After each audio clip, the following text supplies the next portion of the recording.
कालपासून या सभागृहामध्ये अध्यक्ष महोदय 293च्या या प्रस्तावावर चर्चा होते, त्यावर माझं मत मांडायला आणि समर्थन द्यायला अध्यक्ष महोदय मी उभा आहे. अध्यक्ष महोदय, प्रस्ताव स्वयंस्पष्ट आहे.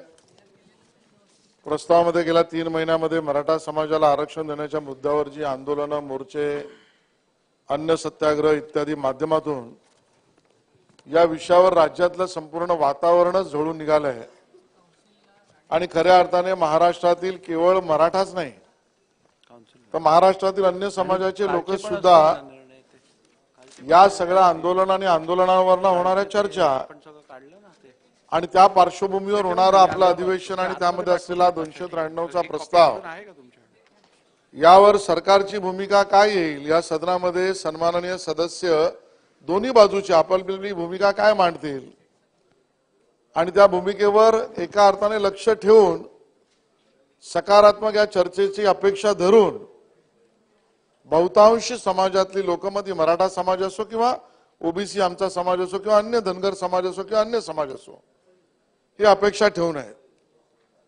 या सदनामध्ये या विषयावर चर्चा होताना अध्यक्ष महोदय, स्वाभाविक आहे या प्रस्तावात म्हटल्याप्रमाणे आरक्षण आंदोलनाकडे राजकीय चष्म्यातून न बघता सर्वच राजकीय पक्षांनी चर्चा विमर्शाच्या माध्यमातून आरक्षण प्रश्नी तोडगा काढण्याची आवश्यकता, अन्य आरक्षणाला हात न लावता मराठा समाजाला न्यायालयात टिकणारे आणि कायद्याच्या चौकटीत बसणारे आरक्षण देण्यासाठी शासन कटिबद्ध असणे, याबाबत करावयाची कारवाई व शासनाची भूमिका, अशा पद्धतीचा प्रस्ताव आम्ही मांडला आहे.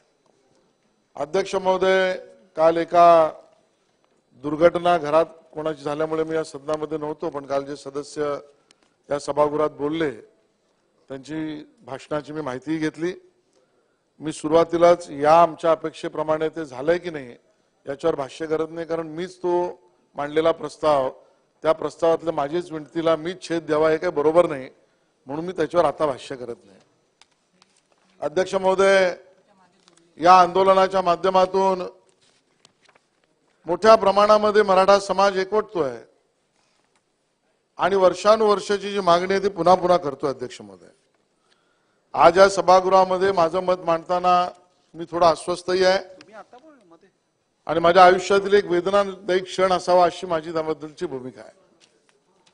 याचं कारण अध्यक्ष महोदय की हा प्रस्ताव मांडण्याआधी माझ्या हातामध्ये 7 डिसेंबर 2016 त्याचे मिनिट्स आहेत. अध्यक्ष महोदय, आज आपण 13 डिसेंबरला आहोत 2023 आणि 7 डिसेंबर 2016ला अध्यक्ष महोदय अशाच पद्धतीचा प्रस्ताव मराठा समाजाच्या आरक्षणाच्या मागणीकडे शासनाचं लक्ष वेधण्यासाठीचा मांडण्याची मला संधी मिळाली, मी तो मांडला. अध्यक्ष महोदय, वेदना यासाठी अध्यक्ष महोदय की तो प्रस्ताव मांडल्यानंतर 2016ला त्या विषयावर चर्चा झाली, कारण मोठ्या प्रमाणात मोर्चे, आंदोलन, मुकमोर्चा यातनं एक मोठं ऐतिहासिक आंदोलन उभं राहिलं होतं आणि त्या पार्श्वभूमीवर तत्कालीन सरकारने अध्यक्ष महोदय एक मोठा संघर्ष संपला आणि समाजाला न्याय मिळावा अशा पद्धतीचा कायदा केला. तो सर्वोच्च न्यायालयात टिकला.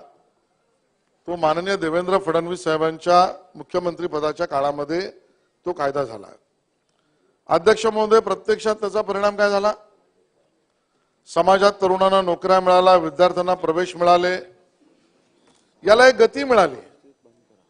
ती गती मिळाल्यानंतर अध्यक्ष महोदय सर्वोच्च न्यायालयामध्ये काही लोक गेली आणि सर्वोच्च न्यायालयामध्ये या कायद्याला त्या ठिकाणी नाकारण्यात आला.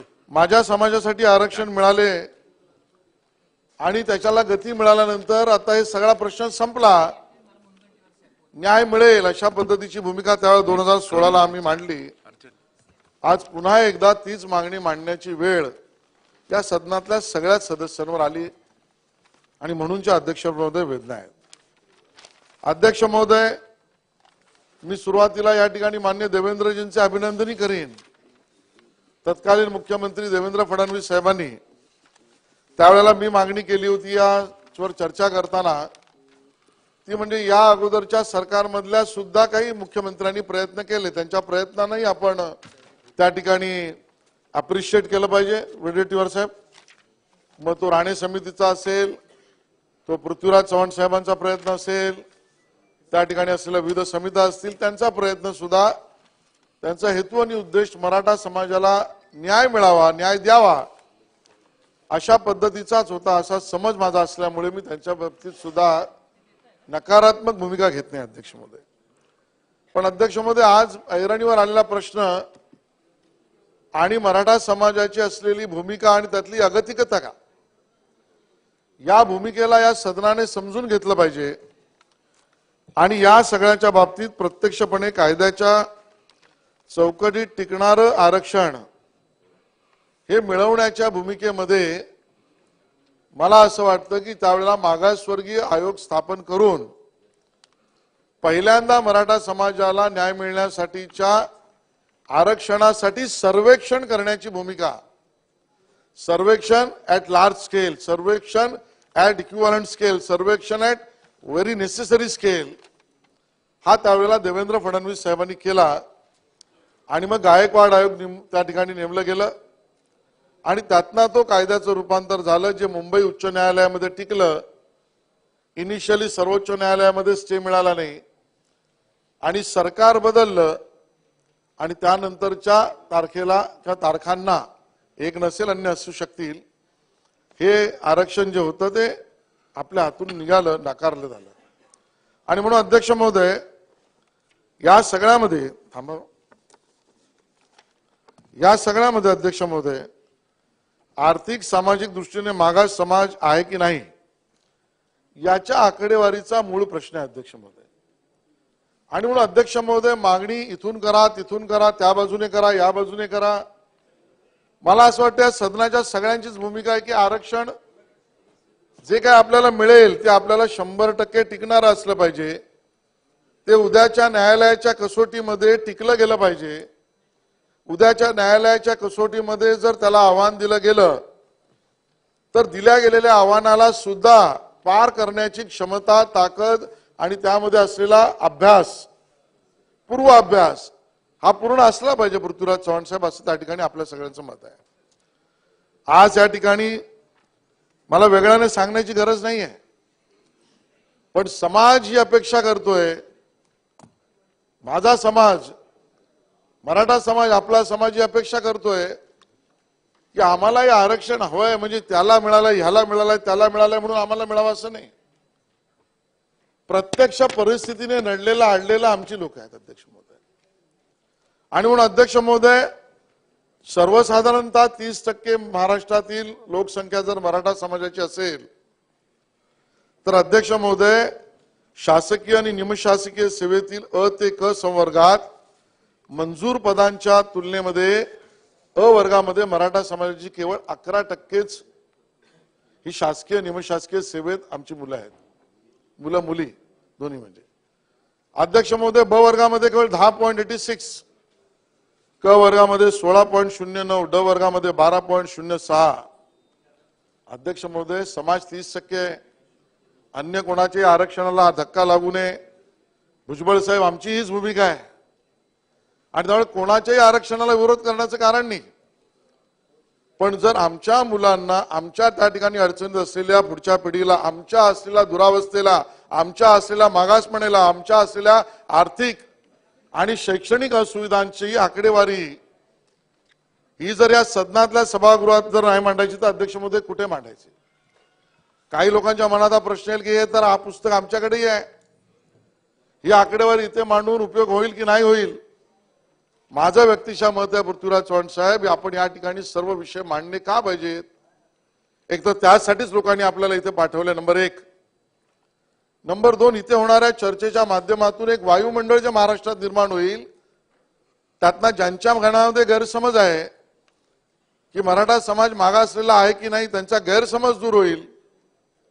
नंबर 3, या पद्धतीच्या चर्चेतनं निर्माण होणाऱ्या ज्या बातम्या विविध समाज माध्यम किंवा वृत्तपत्रातून बाहेर येतील, त्या समाजामध्ये सर्वदूरपणे या गोष्टीवर एकमत व्हायला सर्व महाराष्ट्र एकत्र येईल. आणि मला असं वाटतं की या चर्चेचा उपयोग सुद्धा न्यायालयात न्याय निवाडा करणाऱ्या बसलेल्या आमच्या मंडळींना आमच्यापेक्षा जास्तच अक्कल आहे, आमच्यापेक्षा जास्तच कायदा कळतोय. पण अध्यक्ष महोदय, आम्हाला कधी कधी असं वाटतं न्याय निवाडा करायला बसलेल्या न्यायाधीशांवर आम्ही टीका टिप्पणी करू शकत नाही, करणार नाही. त्यांच्यावर आक्षेप घेण्याचा विषय सदनात असू शकत नाही. पण न्याय निवाडामध्ये ज्या आकडेवारीला आणि ज्या पद्धतीच्या आलेल्या समोर गोष्टींना मागासलेपणा स्पष्ट होतोय तो अजून पोहोचवला पाहिजे. तो पोहोचवला तर महाराष्ट्राचं हित आहे. म्हणून हे मांडणं आवश्यक आहे. म्हणून या सगळ्या गोष्टी मांडल्या पाहिजेत. अध्यक्ष महोदय, अध्यक्ष महोदय, भारतीय प्रशासन सेवेतील आमच्या मराठा समाजाचं प्रमाण किती? 6.92. थेट निवड भरतीद्वारे प्रमाण किती? 0.27%. 1% सुद्धा नाही. अध्यक्ष महोदय, अध्यक्ष महोदय, मराठा समाजाचे भारतीय पोलीस सेवेतील प्रमाण 15.92%. अध्यक्ष महोदय, 30-32% समाज आहे.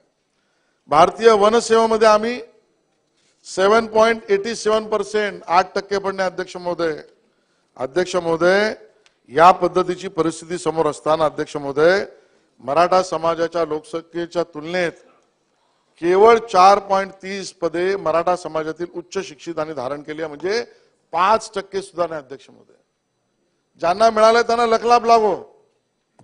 पण अध्यक्ष महोदय, शेती हा व्यवसाय करून काम करणारा आमचा मराठा समाज एका बाजूला त्या ठिकाणी अवकाळी पाऊस आणि नेहमी येणारे विविध प्रश्न डोळ्यासमोर असताना त्या शेतीवरनं निघणारं उत्पन्न आणि त्यामुळे येणारे डोळ्यातले अश्रू, आणि दुसऱ्या बाजूला थेट सेवा असो किंवा अन्य प्रशासकीय सेवा असो किंवा आमच्या उच्च शिक्षितांनी धारण केलेला नोकरीचा टक्का असो, यामधलं प्रमाण 5% सुद्धा नाही. अध्यक्ष महोदय, अध्यक्ष महोदय, पदवी अभ्यासक्रमातील प्रमाण किती? अध्यक्ष महोदय, अभियांत्रिकी, पदव्युत्तर, पदवी, पदविका यामध्ये प्रवेशाचं प्रमाण होतं 7.3%. वैद्यकीय पदवी, पदव्युत्तर पदवीमध्ये होतं 6.4%.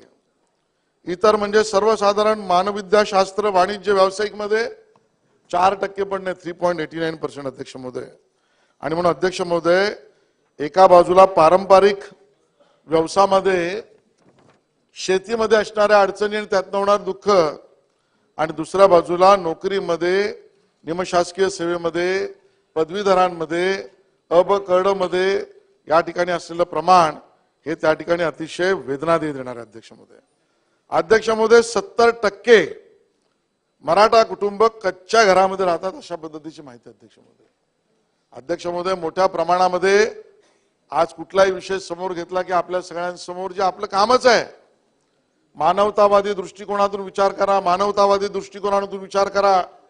अरे आमच्या मराठा मलाबळांचा मानवतावादी दृष्टिकोनातून कधीतरी विचार होणार आहे का? याचं वायुमंडल या सदनातून न्याय निवाडा करणाऱ्या लोकांपर्यंत पोहोचलं पाहिजे. अध्यक्ष महोदय, अध्यक्ष महोदय, या ठिकाणी 70% आमच्या लोकांना कच्च्या घरात राहावं लागत असेल आणि 37% मराठा कुटुंबे शेतामधील तात्पुरत्या निवारात राहतात, शेतातल्या निवारात राहतात. 37% लोक. अध्यक्ष महोदय, मागासलेपणा सिद्ध करायला अजून हवंय काय? अध्यक्ष महोदय, जे कोर्टात जात आहेत, ज्याला विरोध करतायत, त्या सगळ्यांपर्यंत ही आकडेवारी पोहोचते का? मी आपल्या माध्यमातून हे म्हटलं तर चुकीचं होणार नाही भास्करराव, की त्या सर्वोच्च न्यायालयाने सुद्धा डोळे उघडे ठेवावेत आणि या सदनातल्या होणाऱ्या चर्चेला आणि येणाऱ्या प्रत्यक्ष आकडेवारीला कुठेतरी विचार करावा. ही साथ इथून घालावी लागते. हे दुर्दैव आहे, हे दुर्दैव. अध्यक्ष महोदय, अध्यक्ष महोदय, माझा रोष कोणाच्या विरोधातला नाही आहे. हे जर आकडे अजून मागासलेपणा दाखवत नसतील की शेतामध्ये 37% लोकांना आमच्या मराठा समाजाच्या राहायला लागत असेल तात्पुरता निवाऱ्यात, दुसरा मागासलेपणा अध्यक्ष महोदय या ठिकाणी असण्याचं काय आहे? अध्यक्ष महोदय, 58% कुटुंबामध्ये स्वयंपाक घर पण नाही. अध्यक्ष महोदय, आणि त्यामुळे अध्यक्ष महोदय, या पद्धतीच्या परिस्थितीमध्ये आपला समाज त्या ठिकाणी राहतोय. आणि म्हणून मी म्हटलं वेदनादायी हा प्रसंग आहे की पुन्हा आपल्याला या सदनामध्ये 2016 नंतर परत हीच चर्चा करायला लागते. अध्यक्ष महोदय, आणि त्यामुळे अध्यक्ष महोदय, मी तो आत्महत्यांचा आकडा माझ्याकडे असलेला जुना आहे, त्यामुळे तुम्ही मांडत नाही की त्यामध्ये सुद्धा मोठ्या प्रमाणात आत्महत्यामध्ये आमचा मराठा समाजाचेच मुलं त्या ठिकाणी दिसत आहेत. कोणाची आत्महत्या ही दुर्दैवीच आहे, पण एका पर्टिक्युलर समाजाच्या युवकाची आत्महत्या माझ्याकडे असलेल्या जुन्या आकड्यानुसार 23.56% जर असेल तर ती मला वाटतं अतिशय वेदनादायी अध्यक्ष महोदय आहे. स्थलांतरामध्ये आमचा टक्का जास्ती आहे. शहराकडे स्थलांतर झालं तर आमचा समाज शहराकडे आल्यावर काम काय करतो अध्यक्ष महोदय, तर तो हमाल, माथाडी, डबेवाला, घरगडी, गोदीकाम 53% शहरांमध्ये ही कामं करण्याची दुर्दैवाने, मी म्हणेन त्याला दुर्दैवाने ती अडचण समोर येऊन तो लाचारीने करत असेल. कोणाला चांगलं जीवन नको अध्यक्ष महोदय, आरक्षणाविना चांगलं जीवन मिळालं तर कोणाला नको आहे, पण आज आरक्षणाशिवाय गत्यंतर नाही. पुरेसं आरक्षण शिक्षणामधलं, पुरेसं आरक्षण नोकऱ्यांमधलं आणि ते कायम टिकणारं अध्यक्ष महोदय, या पद्धतीची परिस्थिती आणि आवश्यकता समाजाची आहे. मराठा समाजातील 88.81% अध्यक्ष महोदय, आकडा डोळं दिपवणार नाही म्हणे मी, डोळे एका अर्थाने आश्चर्यचकित करणार आहे की आमच्या महिलांना उदरनिर्वाहासाठी शारीरिक श्रमाची कामं, मग शेतातलं असेल किंवा अन्य ठिकाणचं असेल, या आमच्या माता भगिनींना 88.81%. अध्यक्ष महोदय, याचा अर्थ 10-12% मराठा समाजातल्या आमच्या भगिनी या सुखवस्तूने राहत आहेत आणि 88% या उदरनिर्वाहासाठी त्या ठिकाणी अध्यक्ष महोदय वणवण भडकतात, अशा पद्धतीची स्थिती आहे. शैक्षणिक दर्जाच्या बाबतीत सुद्धा मी मगाशी आकडेवारी सांगितली अध्यक्ष महोदय, आणि म्हणून अध्यक्ष महोदय आर्थिक दर्जाच्या बाबतीत सुद्धा सांगायचं झालं तर दारिद्र्य रेषेखालील मराठा समाजाचा विचार करायचा झाल्यास 72.82% मराठा कुटुंबे यांचे उत्पन्न गतवर्षी सरासरी 50,000 प्रतिवर्षापेक्षा कमी आहे. 50,000 रुपये प्रतिवर्षापेक्षा कमी अशी जर 72% लोक असतील आणि अशी आकडेवारी सांगत असतील आणि दारिद्र्य रेषेखालील 37.28%, तर याचा अर्थ अध्यक्ष महोदय आर्थिक दर्जा मराठा समाजातल्या आमच्या लोकांचा काय आहे याच्यापेक्षा वेगळं काही सांगायची गरज नाही, आणि म्हणून टिकणारं आरक्षण पाहिजे अध्यक्ष महोदय. अध्यक्ष महोदय, विविध कृषी व अकृषी कारणांसाठी संस्थात्मक तसा संस्थाबाह्य सूत्रांकडून कर्ज घेणारी जी लोक आहेत त्यामध्ये 52% मराठा समाजाची लोक अध्यक्ष महोदय, आणि 49% मराठा कुटुंबाकडे कोणतेही वाहन नाही, आणि 47% मराठा कुटुंबाकडे दुचाकी आणि फक्त 0.53% चारचाकी धारक आहेत. आणि त्यामुळे अध्यक्ष महोदय ट्रॅक्टरसाठी सुद्धा या सगळी ऍक्टिव्हिटी मी पटलावर ठेवीन अध्यक्ष महोदय. अध्यक्ष महोदय, या परिस्थितीत ना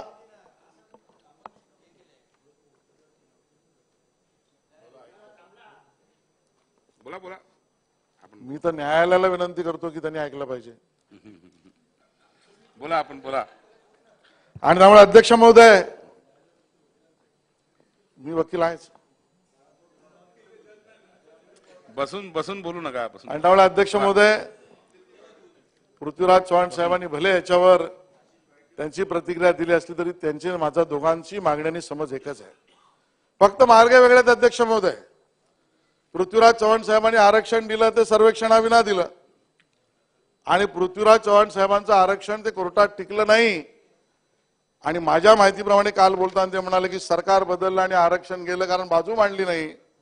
तर खरं तर हिअरिंग पूर्ण झाली होती आणि सरकार देवेंद्र फडणवीस साहेबांचं आल्यानंतर जजमेंट आलं अध्यक्ष महोदय. पण बदल आहे की मी देवेंद्रजींचं अभिनंदन कौतुक यासाठी केलं की त्यांनी त्या ठिकाणी पहिल्यांदा मागासवर्गीय आयोग निर्माण केला, सर्वेक्षणाचं काम पूर्ण केलं, क्वांटिफायबल डाटा कलेक्ट केला, हिस्टॉरिकल रेफरन्स कलेक्ट केले. त्याचं क्वांटिफायबल डाटा कलेक्ट करण्याचं व्हॉल्यूम हे आपल्या सगळ्याच्या बाबतीत होतं, त्याच्यापेक्षा जास्त होतं. त्या आधारावर आरक्षण टिकलं.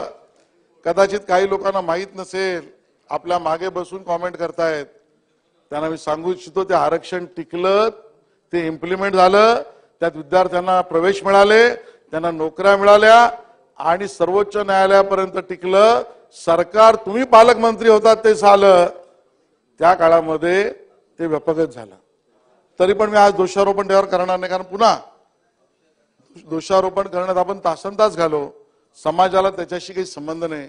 समाजाला आरक्षण 100% मिळावं या पद्धतीची कल्पना आहे. अध्यक्ष महोदय, या आरक्षणाचा इतिहास सांगण्याची आवश्यकता नाही. अध्यक्ष महोदय, आपल्या संविधानाच्या अनुच्छेद 15(4) व 16(4) मध्ये समाविष्ट केलेल्या आरक्षणाचे लाभ व फायदे मिळण्यास आम्ही हक्कदार आहोत अशा पद्धतीची भूमिका न्यायालयासमोर सुद्धा खाजगीरित्या मांडली समाजाने, सरकारने तर मांडलीच, पण समाजातल्या मंडळींनी त्या ठिकाणी मांडले अध्यक्ष महोदय. आणि मग या सगळ्याला 1982 पासून प्रथम मागणी केल्यानंतर 80 पासून आमचे स्वर्गीय अण्णासाहेब पाटील यांनी केलेल्या मागणीनंतर त्यांनी स्वतःच केलेलं आत्मबलिदान आणि त्यानंतर या सगळ्याला न्याय मिळावा अशी समाजाची अपेक्षा होती आमच्या अध्यक्ष महोदय. अध्यक्ष महोदय, मराठा समाजाचे 1978 पासून शरद पवार साहेब, बाबासाहेब भोसले साहेब, वसंतदादा पाटील साहेब, शिवाजीराव पाटील साहेब निलंगेकर, शंकरराव चव्हाण साहेब, पुन्हा शरद पवार साहेब व नारायण राणे साहेब, विलासराव देशमुख साहेब, अशोक चव्हाण साहेब आणि व पृथ्वीराज चव्हाण साहेब येतो ना. त्यामुळे या सगळ्यामध्ये अध्यक्ष महोदय नारायणराव राणेजी आणि पृथ्वीराज चव्हाणजी या दोघांचा कार्यकाळामध्ये आपण असं म्हणू शकू किंवा मी तरी असं म्हणेन की त्या काळामध्ये प्रयत्न तर झालेच. ते प्रयत्न इट कॅन बी डिबेटेबल, पण प्रयत्न झाले हे काही नाकारता येण्याचं काही कारण नाही.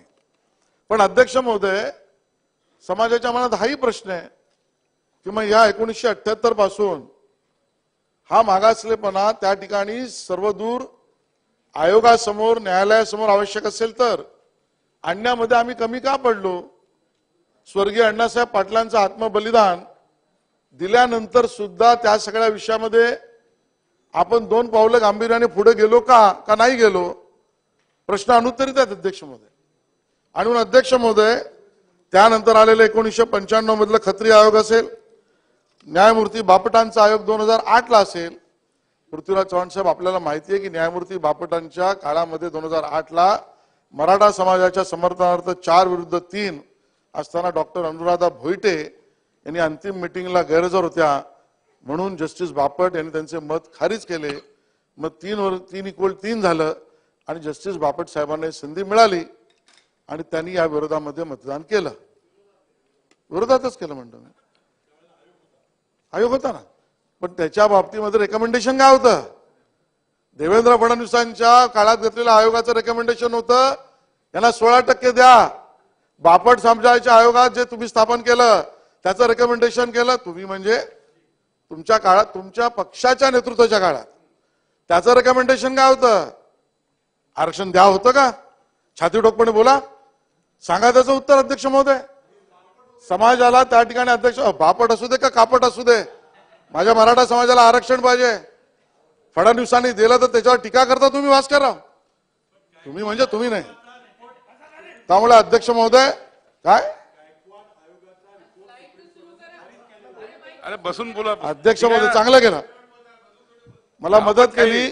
पृथ्वीराज चव्हाण साहेबांनी मदत केली, कारण मी बराच वेळ स्वतःला थांबवत होतो की ती बॅरिकेटिंग राजकीय बोलायचं की नाही, तर नाही म्हणून होतो आणि मी त्याला तोडण्याची संधी मिळाली. अध्यक्ष महोदय, मी चर्चेला इथपर्यंत आलो की आयोग स्थापन करून आयोगाच्या माध्यमातून मराठा समाजाचं आरक्षण रॅटिफाय करून ते केलं पाहिजे असं मांडण्याची भूमिका केवळ देवेंद्र फडणवीस साहेबांनी केली.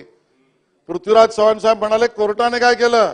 कोर्टाने ज्या वेळेला केलं ना त्यावेळेला दुर्दैवाने तुम्हाला त्या सरकारमध्ये न घेतलेलं सरकार होतं, त्या सरकारच्या काळामध्ये बाजू मांडली गेली ना अध्यक्ष महोदय. त्यांनी जर तुम्हाला सरकारमध्ये घेतलं असतं, माझा पूर्ण भरोसा आहे अध्यक्ष महोदय, माझा तुमच्यावरही भरोसा आहे की जर उद्धव ठाकरे साहेब मुख्यमंत्री असताना तुम्ही जर त्या सरकारमध्ये असतात तर ती बाजू सर्वोच्च न्यायालयामध्ये नीट मांडली गेली असती अध्यक्ष महोदय. माझा तुमच्यावर हा भरोसा आहे अध्यक्ष महोदय. जी चाल ढकल त्या ठिकाणी उद्धव ठाकरेजींच्या सरकारच्या काळात झाली ती चाल ढकल तुम्ही होऊ दिली नसते अध्यक्ष महोदय. माझा ह्याच्यावरही भरोसा आहे पृथ्वीराज चव्हाण साहेबांवर की उद्धवजींच्या काळामध्ये, त्यांच्या मुख्यमंत्री पदाच्या काळामध्ये ते सर्वोच्च न्यायालयात टिकलं नाही आणि न टिकण्याची कारणं कळली नाही तर पृथ्वीराज चव्हाण साहेब लात मारून त्या सरकारमधून बाहेर पडले असते अध्यक्ष महोदय. पण त्यांनी उद्धवजींना प्रश्न विचारलाच असता. त्यामुळे अध्यक्ष महोदय, मला राजकारण बोलायला लावू नका.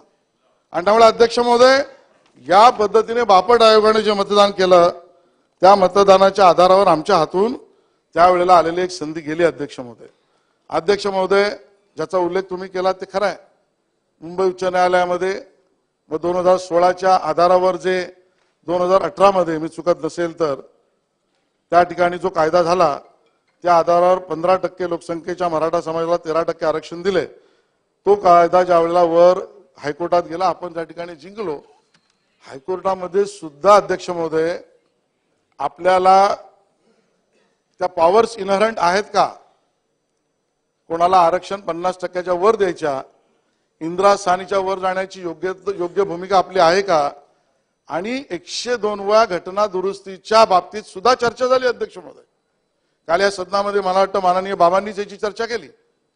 आणि मुंबई उच्च न्यायालयाने अध्यक्ष महोदय जो निर्णय देवेंद्रजींच्या सरकारने केला त्याच्यावर निवाडा देताना बाबा 102व्या घटना दुरुस्तीमध्ये राज्यांचे अधिकार काढले गेलेत का याच्यावर स्पष्ट उत्तर मुंबई उच्च न्यायालयाने दिले, काढले गेले नाहीत. दिले गेले नाहीत. नसेल तर कॉपी तुमच्या बाजूच्यांना सरकवा, नसेल तर मी इथून सरकवतो. अध्यक्ष महोदय मी हायकोर्टाचं बोलतोय आणि तुम्ही जर तुमच्या भाषणामध्ये याचा खुलासा केला तर माझं ज्ञान वाढेल. आणि त्यामुळे अध्यक्ष महोदय हीच भूमिका आहे. अध्यक्ष महोदय नानांनी जी भूमिका घेतली आहे, मराठा समाजाच्या आरक्षणाच्या बाजूने काही निर्णय आले की त्याच्यावर टोकाटोकी करायची, त्या भूमिकेच्या आधारावर त्याच्यावर कुचेष्टा करण्याचा प्रयत्न करायचा. बसून बोलू आणि त्यामुळे अध्यक्ष महोदय ही भूमिका मराठा समाजाला मान्य नाही. आणि त्यामुळे तुमच्या भाषणाच्या वेळेला नाना तुम्ही बोला, पण जर ते 102 व घटना दुरुस्ती मुंबई उच्च न्यायालयाने योग्य म्हटली तर त्याच्यावर नाना आपण एकमत झालं पाहिजे. आपलं व्यक्तिगत मत काही असलं तरी मराठा समाजाच्या बाजूने तुम्ही राहिलं पाहिजे. आणि त्यामुळे अध्यक्ष महोदय या सगळ्यामध्ये जर मी म्हटलं तर ते चुकीचं न होणार, कारण रेकॉर्डवर आहे 3 वेळा वकील नसल्यामुळे कोर्टात पुढच्या तारख्या घ्याव्या लागल्या. हे नाना तुमच्या काळामध्ये 3 वेळा, 1-2 नाही, 2दा नाही, 3 वेळा. अध्यक्ष महोदय 1000 इंग्रजी पानांचे मराठी ट्रान्सलेशन केले नाही असं सर्वोच्च न्यायालय म्हणालं. 1000 पानांचं इंग्लिश ट्रान्सलेशन केलं असतं तर कदाचित सर्वोच्च न्यायालयात ज्याची भूमिका तुम्ही वारंवार उठून मांडताय ना, सर्वोच्च न्यायालयात टिकलं नाही तर तुमच्या काळात टिकलं नाही, ते जर इंग्रजी केलं असतं तर टिकलं असतं. 3 वेळा तारीख नसता घेतला तर टिकलं असतं. त्यामुळे अध्यक्ष महोदय सन्माननीय नानांच्या मनात मराठा आरक्षणाच्या बाबतीत काही भूमिका असो, आज त्यांना आमच्यावर राहावं लागेल आणि सदनाच्या बरोबर राहावं लागेल. आणि त्यामुळे अध्यक्ष महोदय मला टोकाटोकी करून समाजाच्या आरक्षणाला नख लागू शकत नाही. तुमची ती इच्छा आहे का असं माझं मत. विरोधी पक्षनेते आणि त्यामुळे अध्यक्ष महोदय या पद्धतीने फडणवीस साहेबांच्या काळात 102व्या घटना दुरुस्तीच्या बाबतीत सुद्धा उच्च न्यायालयामध्ये आपल्याला त्या ठिकाणी संरक्षण मिळालं. सर्वोच्च न्यायालयात मी जसं मगाशी सांगितलं ते 5 मे 2021ला महाराष्ट्र सरकारचा निर्णय रद्द केला.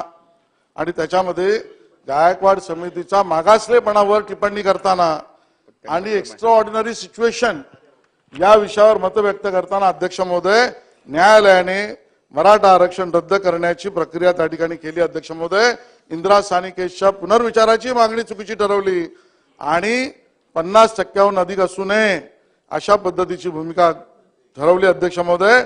आणि संविधानाच्या 102वी घटना दुरुस्तीची सुद्धा भूमिका वैध ठरवली आणि त्याच्यानंतर क्युरेटिव्ह पिटिशन वगैरे झालं, ते आता मी मांडत नाही. अध्यक्ष महोदय खरा प्रश्न आता इथे आहे की आज ज्या वेळेला समाज एका मोठ्या भूमिकेत आहे, वाट बघण्याची वर्ष 1980 जर धरली पहिली तर आज ती 20 आणि पुढची 23, 43 वर्ष वाट आम्ही पहिली. 43 वर्ष वाट पाहिल्यानंतर आज टिकणारं आरक्षण आपल्याला मिळायचं असेल तर इंदिरा साहनीच्या जजमेंट निवाड्याच्या अखत्यारीत राहून आपल्याला मिळणार आहे का त्याला बाजूला सारून सुद्धा आपल्याला मिळू शकतं. शासनाने यावरची भूमिका स्पष्ट करावी. अध्यक्ष महोदय आज ज्या पद्धतीच्या मागण्या त्या ठिकाणी करण्यात आल्या आहेत, सन्माननीय जरंगे पाटील यांनी त्या ठिकाणी केलेल्या ज्या मागण्या आहेत क्रमानुसारच चालणार आपण. त्या मागण्या ज्या आहेत अध्यक्ष महोदय त्याबद्दल अध्यक्ष महोदय या सदनामध्ये काही लोकांनी प्रश्न त्या ठिकाणी उल्लेख केला. आणि अध्यक्ष महोदय मी त्या ठिकाणी ही गोष्ट सुरुवातीला स्पष्ट करू इच्छितो की जरंगे पाटलाजींनी केलेल्या मागण्यांना आणि त्यांच्या आंदोलनाला आमचं समर्थन आहे. अध्यक्ष महोदय मराठा समाजाला बोलतो ना, मला बोलू द्या ना, सगळेच प्रश्न एका शब्दात उत्तरात घेऊ नका बच्चू कडू साहेब. आणि त्यामुळे अध्यक्ष महोदय मराठा समाजाला आरक्षण त्या ठिकाणी ज्यांच्या नोंदी कुणबी मराठा म्हणून आहेत, कुणबी म्हणून मराठवाड्यात नोंद आहेत, त्यांना आरक्षण मिळालं आमचं समर्थनच आहे. अध्यक्ष महोदय त्या बाबतीतली समिती सुद्धा एकनाथ शिंदे साहेबांनी नेमली. अध्यक्ष महोदय, तेच काम यांच्या काळात सुद्धा होऊ शकलं असतं, पण आज जाऊ दे, तो विषय नाही, मी त्याच्यावर टिप्पणी करत नाही. बस करो काय. त्यामुळे अध्यक्ष महोदय, या मागण्या ज्या आहेत त्या मागण्याला मराठा कुणबी या नोंदी असतील त्याला समर्थन आहे. अध्यक्ष महोदय, बरोबरीने त्या मागण्यांचा कागद बघतो जरा, त्यामध्ये अध्यक्ष महोदय अन्य समाजाच्या आरक्षणाला कुठलाही धक्का न लावता हे मराठा समाजाला मिळालं पाहिजे ही आमची भूमिका आहे. आणि त्यामुळे त्या ठिकाणी स्पष्ट केलं पाहिजे की जरांगे पाटील यांनी केलेलं आंदोलन, त्याला मिळालेलं समर्थन महाराष्ट्रातल्या आमच्या मराठा समाजाचं हे नजरअंदाज करू शकत नाहीत. हे नजरअंदाज सरकारला करता येणार नाही, नजरअंदाज सरकार करत नाही. पण अध्यक्ष महोदय, त्याची कुचेष्टा पण होणं चालणार नाही हे आमचं मत आहे. अध्यक्ष महोदय, एक व्यक्ती आहे, एक आंदोलन करतोय, एक नेतृत्व करतोय, समाजाची भूमिका मांडतोय, आणि त्या व्यक्तीला, तो काही कुठल्या राजकीय पक्षाचा नाहीये माझ्या माहितीप्रमाणे, ते समाजाची भूमिका मांडतायत. अगदी उपोषणाला अन्न सत्याग्रह करून त्या ठिकाणी शेवटच्या टोकापर्यंत जाण्याची भूमिका त्यांनी घेतली केवळ समाजासाठी. पण जसं त्या काळामध्ये केलेल्या विध्वंसक आंदोलनाला आमचं समर्थन नाही, तसं जरांगे पाटील यांच्यावर टीका टिप्पणी आणि कुचेष्टा करण्यालाही समर्थन असूच शकत नाही ही माझी भूमिका अध्यक्ष महोदय.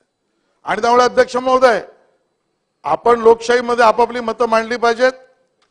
होय, या बाबतीमध्ये वेगवेगळी मतं वेगवेगळ्या लोकांची, नेत्यांची असू शकतील. जरांगे पाटलांनी सुद्धा आपली भूमिका मांडताना जशी अपेक्षा कोणाची असू शकेल की शब्दांचा नीट उपयोग केला पाहिजे, तर तसं त्यांच्यावर टीका करताना सुद्धा योग्य शब्दांचाच उपयोग केला पाहिजे असं माझं त्या ठिकाणी मत आहे अध्यक्ष महोदय. अध्यक्ष महोदय, या प्रस्तावामध्ये विध्वंसक आंदोलन हे कधी मान्य होऊ शकत नाही. मराठा समाजाने केलेले इतके मोठे मोर्चे, हे जगामध्ये नोंद करणारे एवढे मोठे मोर्चे केलेत, त्यात कुठेही आवाजही निघाला नाही. तो मराठा समाज ठरवून किंवा मराठा समाजामुळे अशा पद्धतीचं आंदोलन होऊच शकत नाही असं आमचं मत आहे. पण तरी जो विध्वंस झाला, जे नुकसान झालं, तो आमदार असो का कोणी प्रायव्हेट व्यक्ती असो, याला सुद्धा थारा असता कामा नये. त्याच्यावर कायदेशीर कारवाई सुद्धा होत असेल तर ती योग्यच आहे. अशा पद्धतीची सुद्धा अध्यक्ष महोदय ही भूमिका आम्ही त्या ठिकाणी मांडतो अध्यक्ष महोदय.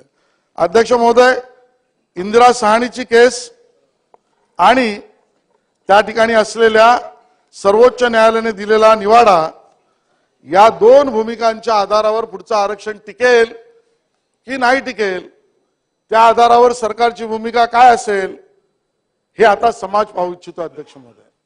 आणि त्यामुळे अध्यक्ष महोदय, माझी व्यक्तिशः अशी मागणी आहे, भारतीय जनता पक्षाची अशी मागणी आहे की आम्हाला टिकणारं कायद्याच्या कचाड्यातलंच आरक्षण हवं आहे. आपण असा गैरसमज करू नये, कायद्यात बसणार. धन्यवाद. तो तुमच्याकडे बघितलं लक्षात आलं, कारण आज तुम्ही कचाड्यात सापडल्यात पृथ्वीराजजी आणि आमच्या विजय वडेट्टीवारांच्या, आणि त्यामुळे मी सुधारणा केली अध्यक्ष महोदय. आणि टिकणारं आरक्षण हे त्या ठिकाणी मिळालंच पाहिजे, कायद्याच्या कचाड्यात अडकलं नाही पाहिजे, आणि ते टिकलं गेलं पाहिजे. नाना तुमची इच्छा किती विरोधातली असली तरी हे टिकणारच आरक्षण आम्ही मिळवणार. आणि म्हणून तुमच्या मनामध्ये किती प्रश्न आले की आरक्षण टिकलं गेलं नाही पाहिजे, तरी ते टिकलं पाहिजे या बाजूनेच भारतीय जनता पक्ष भूमिका घेईल.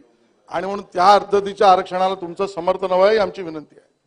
आणि त्यामुळे अध्यक्ष महोदय, इंदिरा सहानीच्या न्यायनिवाडामध्ये जर 50% वर आपण जाणार असू तर त्याला लागणारी एक्स्ट्राऑर्डिनरी सिच्युएशन आणि AAA टेस्ट हे सुद्धा आज शासन जे निर्णय घेईल, एकनाथ शिंदे साहेब आपण जो निर्णय घ्याल त्याला ते सुद्धा ऍप्लिकेबल आहे असं आमचं मत आहे. अध्यक्ष महोदय, मराठा समाजाला कुणबीचं सर्टिफिकेट देणं, ज्यांची नोंद असेल तेवढा पुरता, आणि त्यांना कुणबीमध्ये एका अर्थाने आरक्षण मिळणं हे सुद्धा न्यायालयामध्ये चॅलेंज केला जाणार नाही असं समाजाने समजू नये असंही आमचं मत आहे अध्यक्ष महोदय.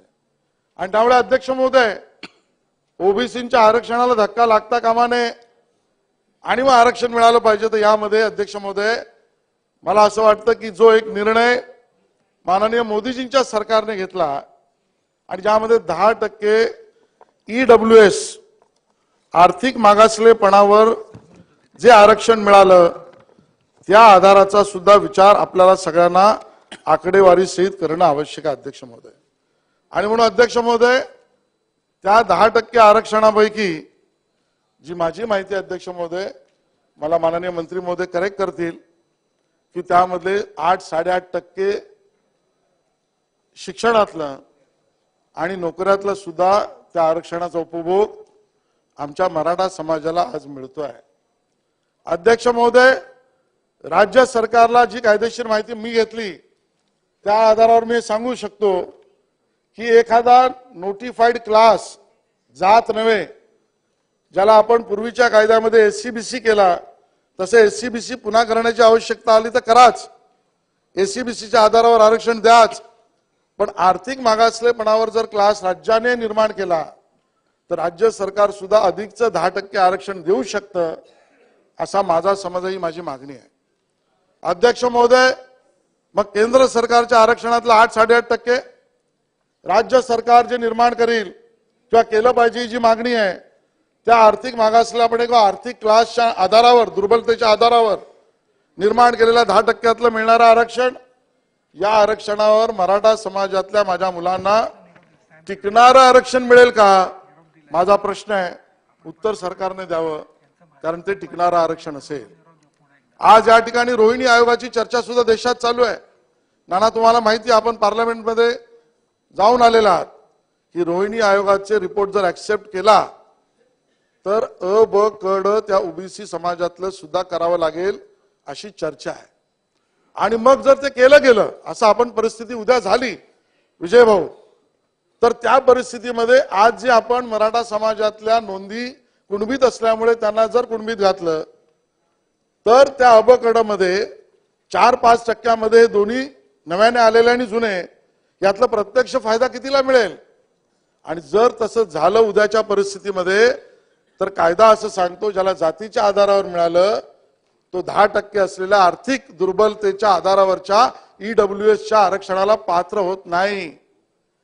याचा अर्थ जे 15-16% आरक्षण 12-13% आरक्षण ज्याची मागणी आम्ही भारतीय जनता पार्टी म्हणून करतो जे टिकणार हवं ते जर आजच्या मागणीच्या नुसार जर आपण गेलो तर उद्या रोहिणी आयोगाच्या संमतीनंतर अ ब क ड मधल्या 4% कुठेतरी तो समाज आमचा येईल आणि मग त्याला 16% आणि EWS मिळणाऱ्या आरक्षणापासून वंचित राहावं लागेल. त्यापेक्षा केंद्राचं 10% EWS राज्याचं 10% EWS आणि यामध्ये दोन्हीमध्ये आतापर्यंतच्या असलेल्या अनुभवाच्या आधारावर मिळणारं तिथलं 8.5% आज चालू आहे मिळतंय ते आणि नवीन राज्याने जर केलं तर त्यातनं मिळणारं यातला टक्का जास्त असू शकेल का शासनाने याच्यावरची भूमिका स्पष्ट करावी. किंबहुना कायदेशीर ते टिकणार आहे का अशाबद्दलची सुद्धा एक सूचना जी आमची त्यावर त्या शासनाने त्या ठिकाणी मत दिलं पाहिजे. अध्यक्ष महोदय या ठिकाणी आपल्याला याचाही विचार करायला लागेल की तरी SCBC करून आज शिंदे समितीच्या रेकमेंडेशनच्या आधारावर जर SCBC नवीन करावा लागला क्लास आणि त्या आधारावर आरक्षण टिकणारं मिळणार असेल तर ते समाजाला हवं आहे. पण उद्याला रोहिणी आयोगानंतर काय होईल याबद्दलची भूमिका सुद्धा समोर येण्याची आवश्यकता आहे. अध्यक्ष महोदय आज या ठिकाणी आकडेवारी जी माझ्या समोर आहे ही सुद्धा काय सांगते आपल्या सगळ्यांना समजून घेतलं पाहिजे. MBBS ची सरासरी गव्हर्नमेंटची आणि एडेड कॉलेजची मार्कांची यादी मी आमच्या विद्यार्थ्यांच्या प्रवेशाची घेतली. अध्यक्ष महोदय काही लोक मराठा समाजाच्या आरक्षणाला असो ओबीसीच्या आरक्षणाला असो किंबहुना त्या ठिकाणी SC STच्या आरक्षणाला असो ते कधीच बदलू शकत नाही जाऊच शकत नाही ते संविधानिकच आहे ते टिकलंच पाहिजे भूमिका आहे. पण त्याच्यावर आरोप करणारी लोक सांगतात की आमच्यावर खूप मोठा अन्याय होतो. मी कुठल्या वर्गाबद्दल बोलत नाही पण अध्यक्ष महोदय प्रत्यक्षातली आकडेवारी काय आज MBBS मध्ये गव्हर्नमेंट आणि एडेड कॉलेज मधल्या प्रवेशामध्ये माझ्या शेड्यूल कास्ट मधल्या विद्यार्थ्याला ऍडमिशन 752 मार्काला म्हणजे 90.55% त्या ठिकाणी सुरुवात होते आणि ओपन मध्ये ती 98.61 ला होते, म्हणजे 6-7 टक्क्याचाच फरक आहे. अध्यक्ष महोदय, तीच भूमिका एसटीच्या बाबतीत आहे. तीच भूमिका ओबीसीना सुद्धा 92.36 ला यादी सुरू होते, 77.36 ला संपते.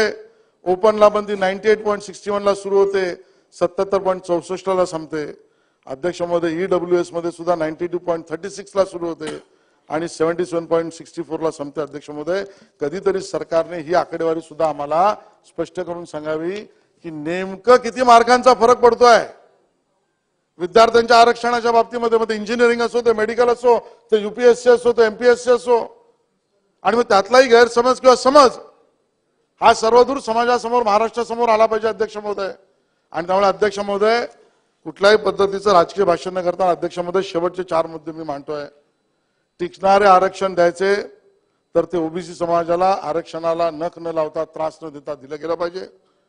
2, अध्यक्ष महोदय, हे आरक्षण, हे जे 2 न्यायालयाचे निवाडे आहेत, इंदिरा साहनी आणि सुप्रीम कोर्टाने आपल्या दिलेल्या आरक्षणाच्या कायद्यावर, त्या दोन्हींच्या निकषावर टिकणाऱ्या पद्धतीच्या कायद्याच्या आधारावर असलं पाहिजे. अध्यक्ष महोदय, ही आमची दुसरी मागणी आहे. अध्यक्ष महोदय, तिसरी मागणी, अध्यक्ष महोदय, ज्यांचं कुणबी मराठा अशी नोंद आहे त्यांना तातडीने दिलं पाहिजे शिंदे समितीच्या रेकमेंडेशनच्या आधारावर. अध्यक्ष महोदय, केंद्र सरकारकडे मागणी करताना 102व्या घटना दुरुस्तीच्या आधारावर केंद्र सरकारने तर भूमिका स्पष्ट केली, न्यायालयासमोर ॲफिडेव्हिटही दिलं, क्युरेटिव्ह पिटिशन मध्ये तो मुद्दाही आहे. अध्यक्ष महोदय, आणि अध्यक्ष महोदय, काही लोक त्या सदनामध्येही मागणी करतायत की आम्हाला त्या ठिकाणी असलेल्या नितीश कुमारांच्या सरकारने, बिहारच्या सरकारने केलेल्या मागणीच्या आधारावर द्या. मग जर बिहार सरकारला जर असेल तर महाराष्ट्र सरकारलाही तो अधिकार आहे, तो सगळ्या राज्यांनाही आहे, आणि त्यामुळे त्या अर्थाने आरक्षण टिकणारं गेलं पाहिजे. अध्यक्ष महोदय, आणि अध्यक्ष महोदय, या सगळ्या आरक्षणाला उद्या चॅलेंज होणार आहे आणि त्यातही टिकलं गेलं पाहिजे, असंच आरक्षण हवं. अध्यक्ष महोदय, छत्रपती शिवाजी महाराजांना नतमस्तक होऊन आपण त्या ठिकाणी आश्वासन दिलंय. एकनाथ शिंदे साहेब, आपल्यावर आमचा पूर्ण भरोसा आहे.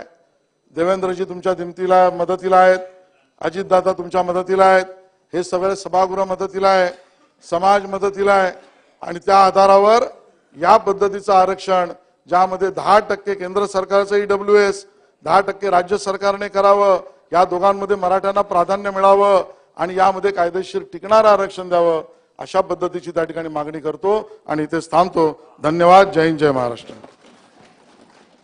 महोदय, सन्माननीय ज्येष्ठ सभासद या सभागृहाचे